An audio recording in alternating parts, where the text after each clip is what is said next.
Bom dia, galera, meninos e meninas aí da primeira série do ensino médio. Estamos aqui, Geografia, novamente hoje. Continuando nosso conteúdo, vamos aqui falar de tentar finalizar esse conteúdo aqui sobre as categorias de análise da geografia, né? E aí especificar um pouco hoje, falando um pouco sobre a questão do espaço e tempo, mais especificamente sobre o tempo e as transformações, né, da paisagem, ou causada pelos seres humanos, pela sociedade em si, ou também as transformações causadas pela própria natureza. Né? Então, só citar alguns exemplos aqui para vocês entenderem um pouco, compreender um pouco, então, esse processo, nessa transformação. Beleza? Então, espaço, paisagem e tempo. Então, logicamente, temos que entender o que as paisagens elas se transformam, elas mudam, né? E o espaço geográfico, né, o espaço de interação do ser humano, o espaço geográfico é o espaço transformado, né, pela ação da sociedade, ou pela ação do ser humano. Então, é o espaço cultural, como nós já vimos lá nas aulas anteriores, nas categorias de análise. Então, portanto, as paisagens, né, elas revelam os variados graus de intervenção humana, né, em diferentes épocas. Então, há espaços que já foram mais transformados pela ação humana, pela sociedade, e há espaços, né, que foram menos transformados, menos modificados, logicamente, pela ação do ser humano, ou pela ação da sociedade no geral. E há espaços também, lógico, que foram modificados pela ação da própria natureza, como nós vamos ver mais adiante aqui em alguns exemplos, certo? Então, paisagem, nós já vimos o conceito também, a paisagem é aquilo que nós conseguimos observar do espaço geográfico, é aquilo que a nossa vista, nossa visão alcança, né? Então, a paisagem, ela não é somente uma paisagem bonita, mas ela pode ser também uma paisagem feia, uma paisagem degradada, né? Portanto, então, é formado por vários aspectos, como diz o professor Milton Santos, né? Beleza? Então, as paisagens, portanto, né, elas se transformam ou pela ação do ser humano, né, pela intervenção das sociedades no espaço, né, como vou dar alguns exemplos aqui, a partir principalmente da questão do desenvolvimento, evolução e desenvolvimento da tecnologia, do desenvolvimento tecnológico, né, e essas paisagens então, elas são, portanto, transformadas, modificadas, né, a partir da evolução da tecnologia. Então, quanto mais tecnologia, quanto mais ferramentas, quanto mais desenvolvimento, mais as paisagens são transformadas, né? Então, o ser humano, portanto, nós, seres humanos da sociedade atual, né, nós temos uma capacidade grande, portanto, de intervenção na natureza. Né, o que as sociedades pré-industrial não tinha, né, a capacidade tão grande de intervenção, de transformação, né, de modificação da natureza em si. Né. E também a própria natureza ela se encarrega de fazer grandes transformações por si só. Então aqui eu coloquei um exemplo aqui, ó, um exemplo de transformação feita pelo ser humano, e eu gostaria de colocar alguns outros exemplos, mas aí citei só alguns aqui, vou depois deixar um site para vocês consultar lá umas grandes obras de engenharia que mostra a capacidade de intervenção do ser humano na natureza. Então aqui eu coloquei o exemplo do Eurotúnel, né, só para a gente ter um exemplo. Eu pessoalmente considero essa obra de engenharia aqui, a construção do Eurotúnel, que é um túnel que liga a França à Inglaterra, né, a ilha onde fica a Inglaterra, a França continental no continente europeu. Então, um túnel que foi construído sob o oceano, né, sob o Canal da Mancha, ou seja, abaixo do Canal da Mancha, né? Ou seja, é um túnel que foi construído para transportar pessoas, mercadorias e tal, abaixo do oceano, para vocês terem ideia. Então eu considero essa aqui uma grande obra de engenharia, portanto. Né? a construção do Eurotúnel. Beleza? Então, só para ter um exemplo. Então, para vocês terem ideia, essa obra aqui foi construída pelos engenheiros da França e da Inglaterra, né, e foi inaugurada em 1995, me parece, mas demorou mais ou menos 6 anos para a construção. É um túnel de pouco mais de 50 quilômetros, né, me parece, mas é uma obra construída abaixo do oceano, para vocês terem ideia. Então, uma obra grandiosa de engenharia da inteligência, a capacidade do ser humano de transformar, portanto, a natureza, né? O espaço natural. Beleza? Aí nesse Eurotúnel lá, são 3 túneis. Na verdade, um túnel transporta passageiros, outro túnel transporta cargas, caminhões, né, vagões cheios de caminhões, carretas e tal, e um terceiro túnel para manutenção, né, que são usados pelos os trabalhadores que fazem manutenção no mesmo. Beleza?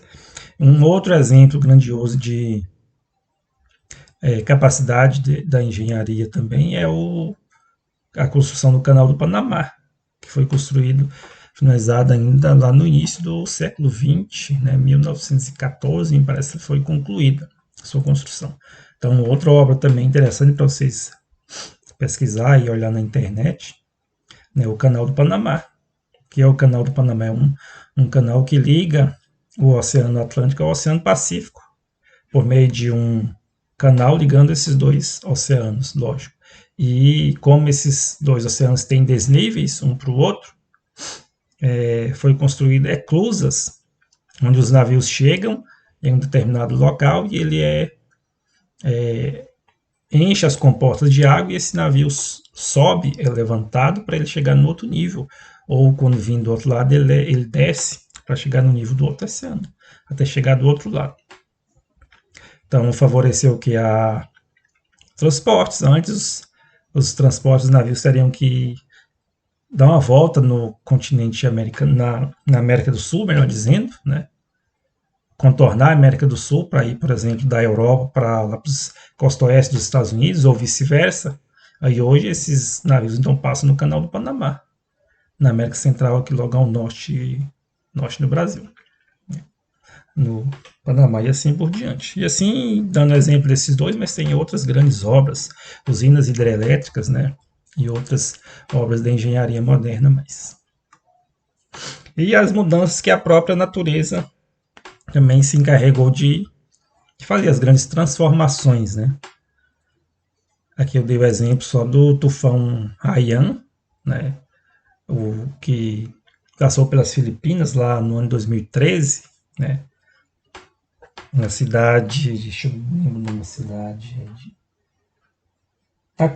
cidade de Tacloban, né, nas Filipinas. Então, o tufão Haiyan que mostra a cidade de Tacloban antes, né, antes da passagem do tufão, em 2013, né, e aqui a cidade depois, né, da passagem desse tufão.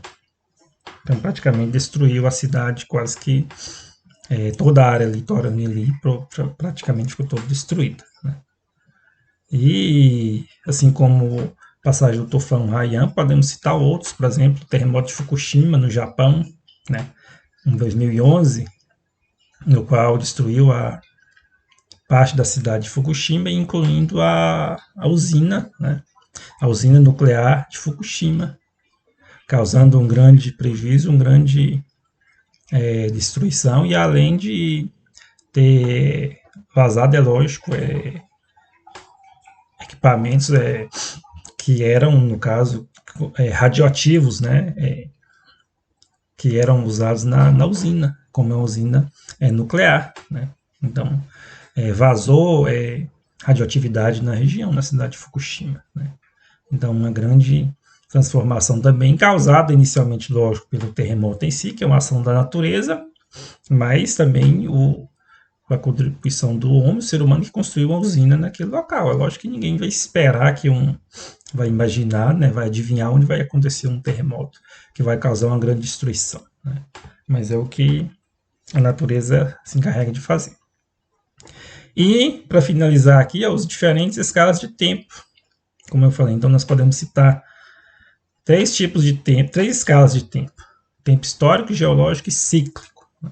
Então, o tempo histórico é o tempo mais ligado ao ser humano, né, que marca alguns eventos importantes na história da humanidade, alguns fatos, alguns acontecimentos, algumas revoluções, né, ou início de grandes civilizações, ou fim de grandes civilizações, ou as grandes navegações, por exemplo, né, a partir do século XV. Né. Então, são acontecimentos que estão relacionados ao ser humano, ao tempo histórico, e acontecimentos de média duração, vamos dizer assim.